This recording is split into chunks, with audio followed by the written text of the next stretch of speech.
this kind of things doesn't happen in Mumbai. How are you aware of this? मुझे तो नहीं दिखता लोखंडवाला में कोई भी ऐसा डॉन बनता हुआ.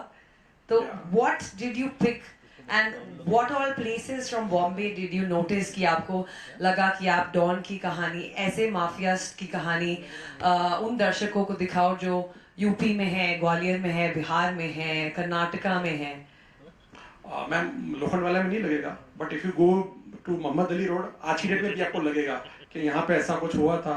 सो देर आर उसके जो व्हाट यू कॉल न्यूएंसेस, उसके जो फील है मोहम्मद अली रोड, आप वहाँ पे जाओ आज भी यू फील द सेम कि देयर इज नथिंग, कुछ ज्यादा बदला नहीं है.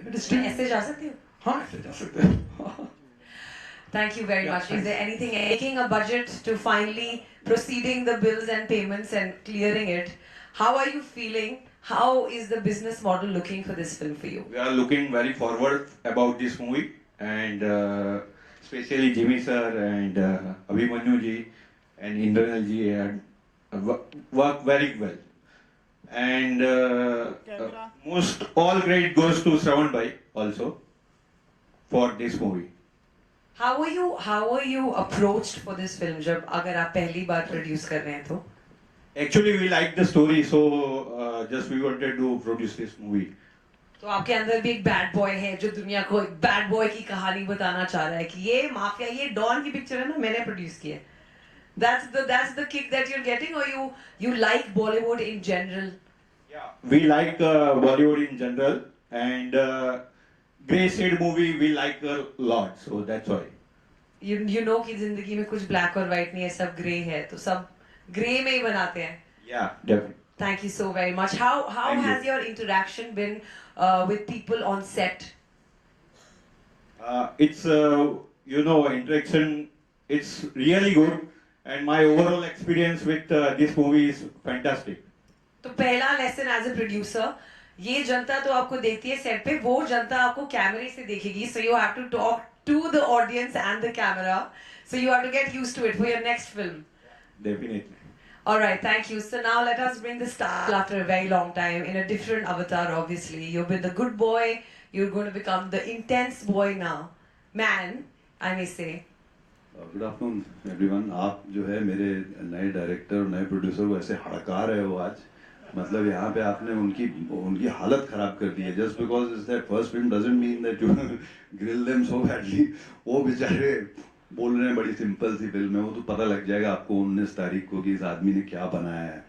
क्योंकि इनकी स्क्रिप्ट जब मेरे पास आई थी तो बड़ा वो सिंपल तरीके से हाथ जोड़ के बोल रहा है बस ऐसी कोई चीज़ नहीं है जो आपने पहले नहीं देखी है. 19 को पता लगेगा आप पहली बार क्या देख रहे हैं.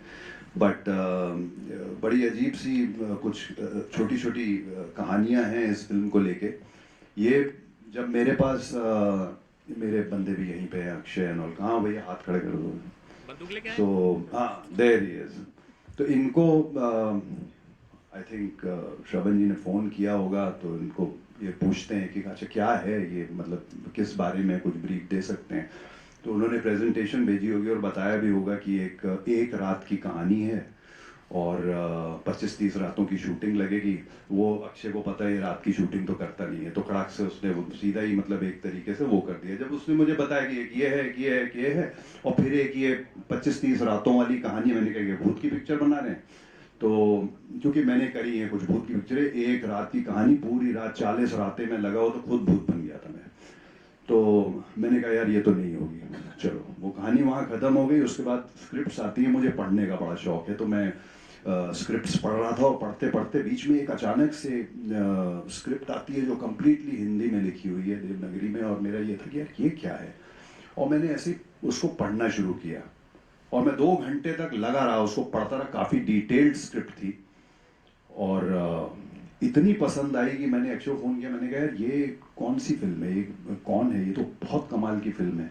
बोले इनको तो हमने ना कर दी थी, पूरा ये रात वाली, ये एक रात की कहानी है और ऐसे ऐसे करके ये सारा कुछ हुआ है. मैंने कहा बॉस उसको फ़ोन लगाओ, कौन है वो आदमी, ये क्या कमाल की स्क्रिप्ट इस आदमी ने लिखी है. और लकीली शायद मेरी किस्मत थी कि उन्होंने तब तक जो है वो किसी को कास्ट नहीं किया था उसमें, और finally I got to do this film.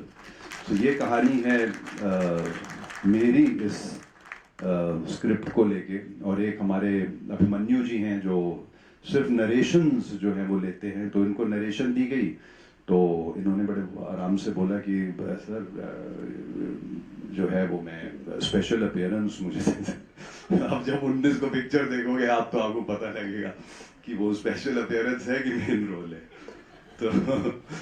तो ऐसे ऐसे बड़े अजीब किस्से हुए हैं इस स्क्रिप्ट के साथ, और उसके बाद ये फिल्म की शूटिंग हुई। हमने भी कहा कि ठीक है करेंगे 25 रात इस 30 रात इस फिल्म को। कुछ दिन हम लोगों ने एक्स्ट्रा भी लगाए क्योंकि you felt so connected with the story like this. I think ऐसी कहानियां जो हैं जो इतना बढ़िया बैलेंस कॉमर्स का और सिनेमा का लाना जो है और वो करना, I think the credit goes to the director and the producer जिनको आप हड़का रहे थे। अब डॉन की पिक्चर है ना, as Jimmy told me that you were planning to do a special appearance, तो ये special appearance मेन रोल तक बनते बनते उसमें आपका कितना हाथ था और आपको क्या लगा कि थोड़ा और स्पेशल कर देते हैं, मसाला और डाल देते हैं? नहीं, फ्रैंकली स्पीकिंग जिमी ने बोला वो सही है, बिकॉज मेरे डेज कुछ कम लिए जाने वाले थे, तो मुझे लगा इतने कम दिन में शूटिंग कर रहा हूँ तो यार रोल तो बहुत जबरदस्त है, धमाकेदार है, तो ठीक है अगर स्पेशल अपीयरेंस देंगे तो करूँगा। तो तुरंत तैयार हो गए। जब मैंने फिल्म देखी तो I was amazed, I was shocked कि वो मेन लीड है और हम तीनों ही मतलब एक बहुत ही लेयर के ऊपर काम किया है डायरेक्टर ने। जैसा जिमी ने तो तारीफ के कोई शब्द छोड़े नहीं, फिर भी मैं ये कहना चाहता हूँ कि मैंने भी अंडर एस्टिमेट किया इनको। मुझे लगा हाँ थॉटफुल डायरेक्टर हैं और अच्छा काम कर रहे हैं, मगर जिस तरह से इन्होंने इसको डायरेक्ट किया है, कुछ नहीं होते हुए भी आपको उस दुनिया में वो पहुंचा देते हैं।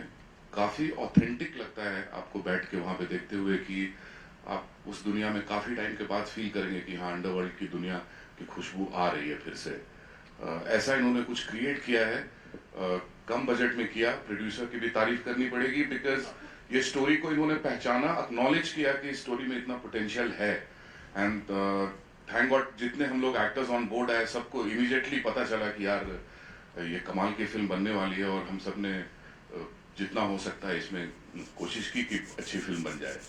So since you spoke about how the film was shot, तो आपके dialogues क्या थे डायरेक्टर जी के साथ, और आप दोनों as actor director, what was your equation on set? Actors obviously same fraternity के हैं, so the bonding is different, but No, I always believe in the fact that the day I come in front of the director, I have to trust him, and I always do that.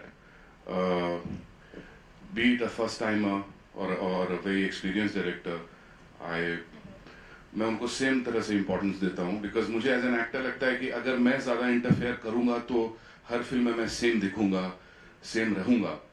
तो किसी भी director का feedback लेना इसलिए मेरे लिए बहुत important होता है, बिकॉज डायरेक्टर आपको एक अलग नज़रिए से देखता है।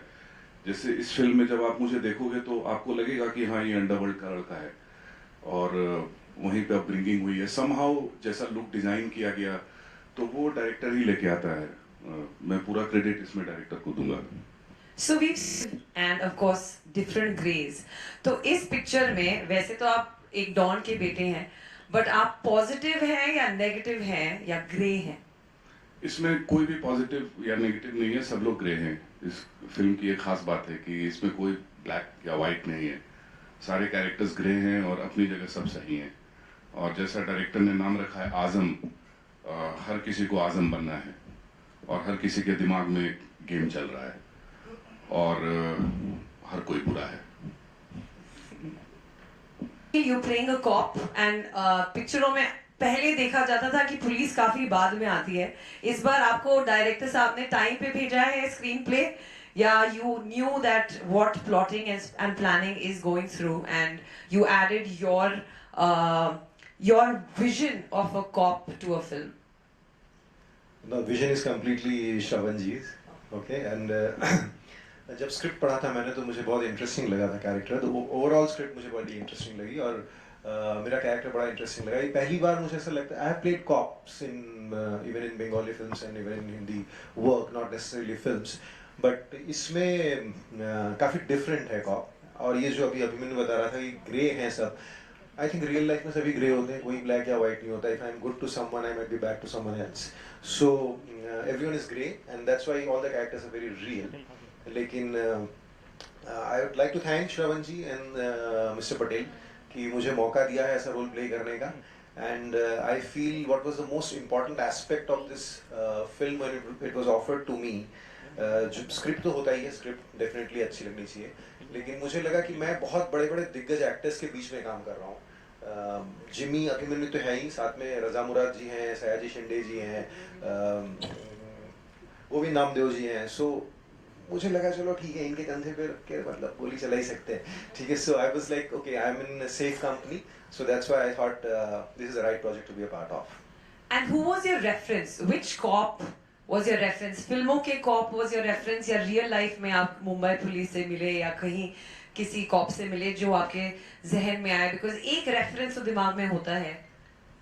No, actually ये मतलब this is a thing about me that I do not like referencing and I do not like, I never like referencing. ऐसा नहीं है कि मैं अपनी तरीके से करूँ, ऐसा नहीं, लेकिन मुझे ऐसा लगता है कि I'll be more honest to it if I try and do it my way, sticking to the script and sticking to the vision of the director.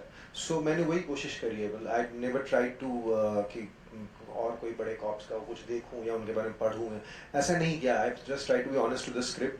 और श्रवण जी ने जैसा मुझे गाइड किया या मेरी तरफ से मैं जितना दे पाया, बस उतनी ही कोशिश करी है मैंने. So I have always approached characters like that.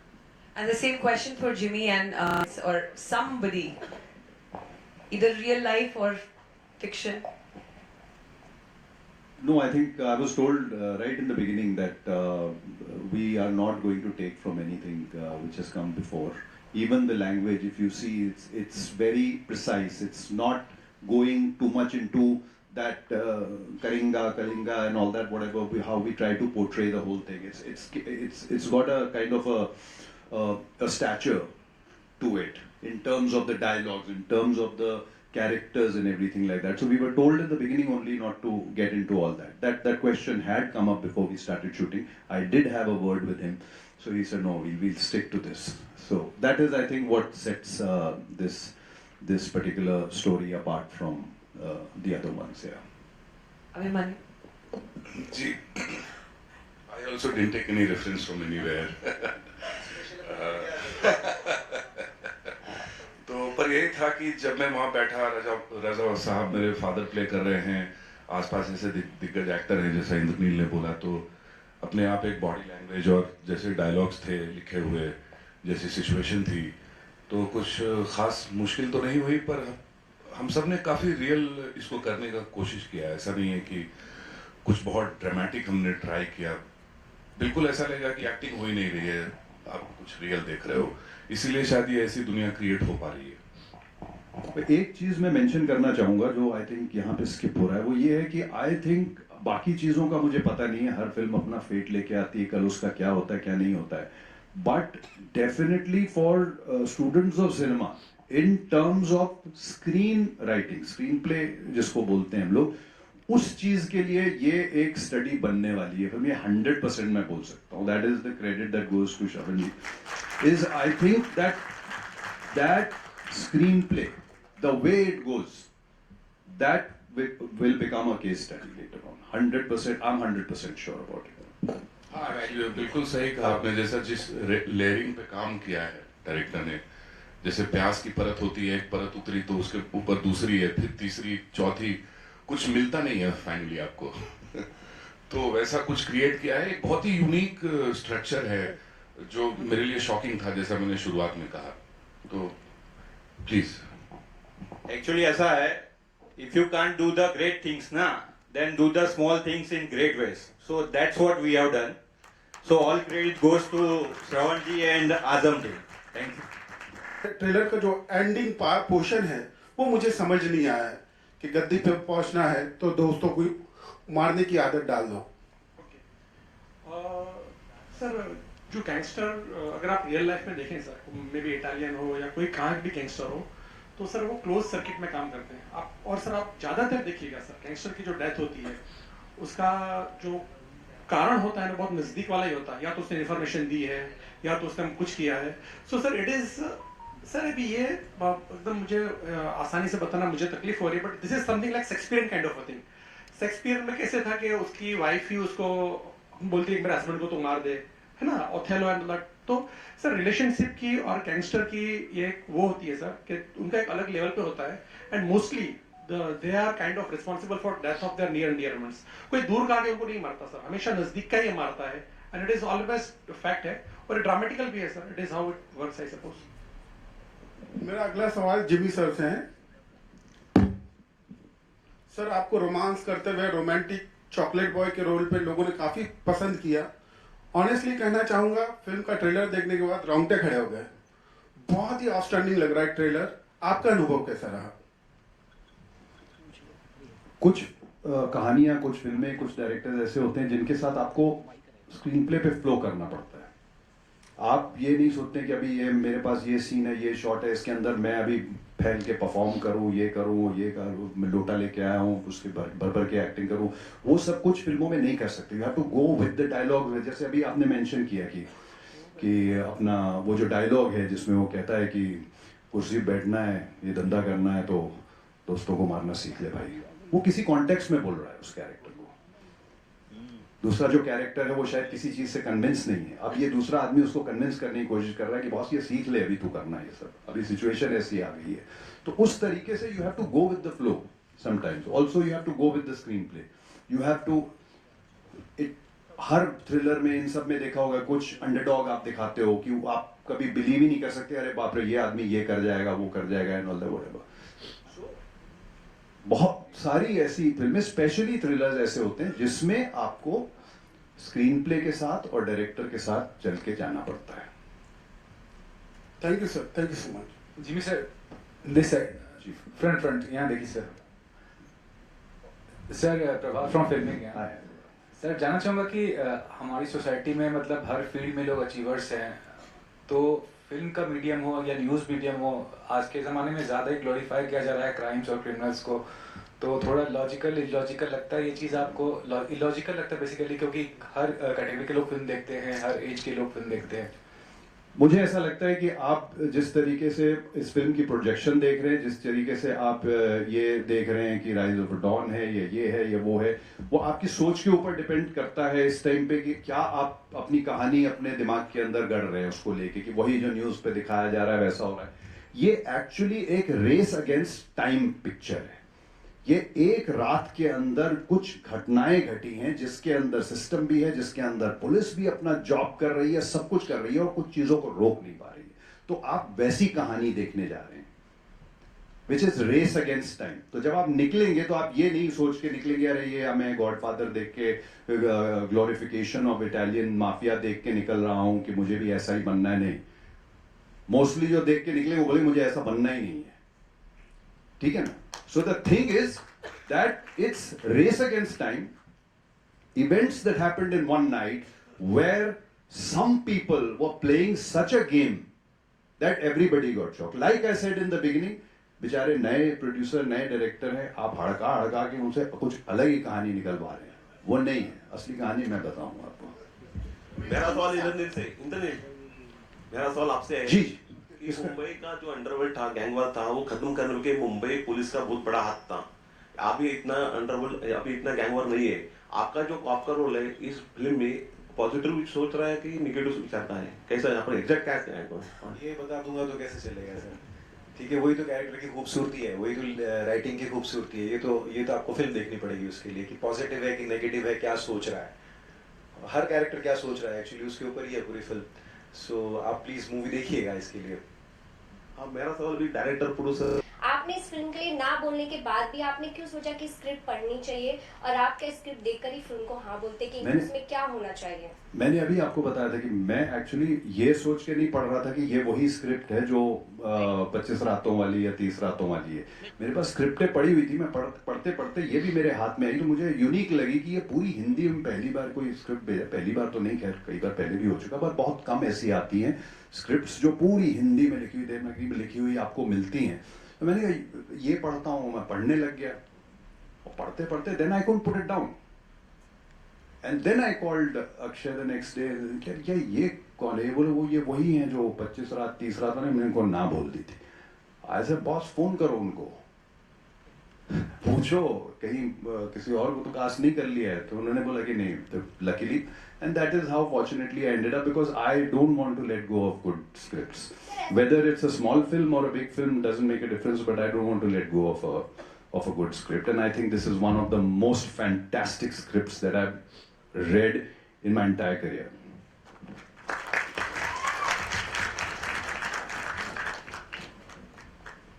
Hello, hi sir. This is Shweta, Bollywood Helpline. My question is Shravan sir.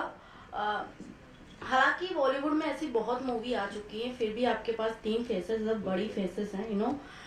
इस मूवी में हमें ऐसा क्या एज अ ऑडियंस देखने को मिलेगा, या फिर चोर पुलिस के ही खेल हमें देखने को मिलेंगे इस मूवी में? और मैम गालिब का एक कोट है ना, अंदाज़े बयान, तो इसका अंदाज़े बयान अलग है. कहानी आप there is a theory ma'am कि आप 49 प्लॉट्स के अलावा कोई कहानी लिख ही नहीं सकते हो. There is a theory, English में थियरी. आप कोई भी कहानी लो ना, देयर इज ओनली 49 और 48 permutation combination which is possible. हाँ, लेकिन हर चीज का जो अंदाजे बयान होता है वो अलग होता है. सो इसका अंदाजे बयान अलग है. That's what I can. या आपको नॉर्मल चोर पुलिस Presentation. हाँ, presentation, what you call presentation. So it's presentation is different. And आपको नॉर्मल चोर पुलिस का वो पैकेज लगेगा ही नहीं. मतलब ऐसा इसमें कुछ है ही नहीं. एक्चुअली कोई पैकेज ही नहीं है. दैट इज जैसे इंद्रनील सर ने कहा ना, that is very honest. Every character is honest. So there is no formula. हमने कोई फॉर्मूला नहीं किया कि हीरोइन चाहिए, 2 गाने चाहिए, इतना चाहिए. हमने कुछ वो नहीं कहा कि इंडोर ही होना चाहिए, आउटडोर ही होना चाहिए. हमने ऐसे हेवी डायलॉग्स बची भी नहीं लिखी है कि जैसे लिखी जाती थी फिल्मों में. So it is all very true to ground, true to soil. And उसका अंदाज़े बयान अलग है, उसका प्रेजेंटेशन अलग है. नो सर, मैं 12 साल से काम कर रहा हूँ. I done a film called 706 दिव्यदत्ता Atul कोर्णी के साथ, जो नेटफ्लिक्स में थी. फिर कमाटीपुरा वेब सीरीज हॉटस्टार में मेरी आई है. बट मैं दिखा नहीं ना, बहुत क्या जमीन के अंदर काम करता था. So this is first time I am visible kind of. Actually, every experience was once a beginner. So for Shravan ji, उन्होंने आगे 706 and कमाटीपुरा की. It's a really fantastic movie. I have just completed एक plot था, 1 liner, and I pitched that 1 liner to producer कि मुझे ऐसा कुछ है. तो बेसिकली क्या होता है सर कि whenever you say gangster zone में जाते हो तो you feel a dated kind of a thing ना, ये तो पुराने में होता था. Then but producer told me कि नहीं, आपका जो मुझे फ्रेश लग रहा है, because it is like something like Mahabharat ना, एक जना है और हर एक को it is उसका पैकेजिंग कुछ ऐसा है. So I think I wrote in around 3 to 4 months मैंने लिखा. Once he told me yes कि we'll be able to do it. So around 3-4 महीने में मैंने लिख के I think फर्स्ट वर्जन को सबमिट किया था. एक और चीज हुआ बिकॉज सच बोलूं तो कभी कोई ऐसा इशू हुआ नहीं. काफी क्लैरिटी थी श्रवण के दिमाग में. तो जब डायरेक्टर बहुत ज्यादा क्लियर होता है तो एक्टर का काम थोड़ा वहाँ आसान हो जाता है. एक्टर थोड़ा कंफ्यूज भी होने की कोशिश करता है, डायरेक्टर उसको बोलता है नहीं यार यही करके दो. तो और सब कुछ इतना सटीक लिखा हुआ था बिकॉज काफी एडिटिंग का भी खेल है इसमें. तो जितना शूट करना था उतना ही शूट किया, जिस एंगल में शूट करना था उतना ही किया. तो कुछ कभी ऐसा तकरार या कुछ ऐसी डिफरेंसेस हुए नहीं, मेरे नहीं हुए. बाकी मुझे कुछ कहना है. जब मैं फर्स्ट डे शूट कर रहा था, फर्स्ट डे हम लोगों ने शायद क्रोमा पे शूट किया था. सो फर्स्ट डे शूट करके गया, फिर नेक्स्ट शूट में ना काफ़ी दिनों बाद था. तो श्रवण जी ने मुझे कॉल किया, बोला कि नेक्स्ट शूट अब तक भी, और फर्स्ट डे का शूट है ना, हम लोग रीशूट करेंगे. तो मुझे नहीं लगता कोई भी किसी भी एक्टर को पसंद होता है ये सुनना कि रीशूट करना है. और वो भी इसलिए क्योंकि श्रवण जी ने कहा कि आपने बहुत सटल किया है. इस फिल्म का जो लैंग्वेज है ना, उसमें इतनी सटलिटी शायद बैठेगी नहीं, तो हम फिर से रीशूट करेंगे. तो मुझे मतलब I didn't like the fact that मेरे को फिर से रीशूट करना पड़ेगा बिकॉज ऑफ माय परफॉर्मेंस. लेकिन उसके बाद फिर हम लोगों ने फिर से शूट करना शुरू किया, तब श्रवण जी ने बोला कि नहीं एक्चुअली इट इज़ वर्किंग. मैंने सबको साथ में लगा के देखा तो there is a variation in your character बाकी लोगों से, so it is working, so will stick to it. मुझे अच्छा लगा. तो ये हुआ था. इनिशियली ऐसा लग रहा था कि maybe I haven't got it right, सुर ठीक से नहीं लगा. लेकिन बाद में उनको लगा कि चलो ठीक है, इट विल वर्क. सो ये हुआ था मेरे साथ. पड़ी हुई थी, मैं सवाल जवाब पे ज़्यादा करता नहीं हूँ. एक बार स्क्रिप्ट में पता लग जाए आपको कि ये आदमी ये जानता है कि ये क्या काम कर रहा है और ये कहानी जितनी आगे पीछे जा रही है वो सिर्फ उसी को पता होगा कि कौन से शॉट पे. तो हर शॉट से पहले रेफरेंस लेना पड़ता कि इससे पहले ये चीज़ हम रिवील कर चुके हैं, नहीं करी है, तो फिर दैट मीन्स अभी हमको ये डायलॉग इस हिसाब से बोलना चाहिए। तो वो सारी चीज़ों का जो है वो एवरी डे ख्याल रखना, हर सीन में ख्याल रखना, वो उसके लिए इन्हीं के ऊपर रिलाई कर सकता था आदमी, और कुछ नहीं कर सकते थे।